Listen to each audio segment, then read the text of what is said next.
மதுரை ஆதீனம் அவர்கள் அண்மையிலே அளித்த பேட்டி ஒன்று அவருடைய உயிருக்கு ஆபத்து என்ற தகவல் மிகுந்த அதிர்ச்சியை தந்தது. அவருக்குரிய பாதுகாப்பை அளிக்க வேண்டும் என்கிற எண்ணம் மேலோங்கியது. ஆனால் அண்மையிலே காவல்துறை வெளியிட்டுள்ள சிசிடிவி வீடியோ கிளிப்பிங்ஸ் அம்மாதிரியான எந்த கொலை முயற்சியும் நடக்கவில்லை. அது ஒரு தன்னியல்பாக நடந்த விபத்து. அதிலிருந்து ஆதீனம் பாதிப்பின்றி தப்பித்திருக்கிறார் என்பது தெரிய வந்திருக்கிறது.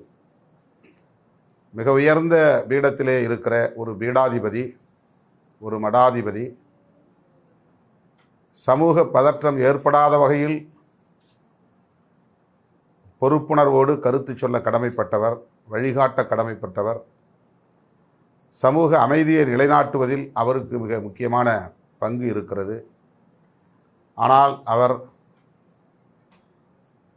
தன்னை கொலை செய்ய முஸ்லிம்கள் முயற்சித்தார்கள், இதற்கு பின்னால் பாகிஸ்தான் சதி இருக்கிறது என்றெல்லாம் சொல்லியது மிகுந்த அதிர்ச்சியை தருகிறது. இஸ்லாமியர்களுக்கு எதிரான வெறுப்பை பரப்புகிற ஒரு முயற்சியாகவும் இது இருக்கிறது. சிறுபான்மை மக்களுக்கு எதிராக இந்து சமூகத்தினரை, பெரும்பான்மை சமூகத்தினரை தூண்டும் வகையிலும் அமைந்திருக்கிறது. இரு சமூகங்களுக்கு இடையில் பகைமையை தூண்டும் ஒரு குற்றச் செயலாகவே இதை பார்க்க நேருகிறது. எனவே தமிழக அரசு அவருடைய இந்த பேட்டி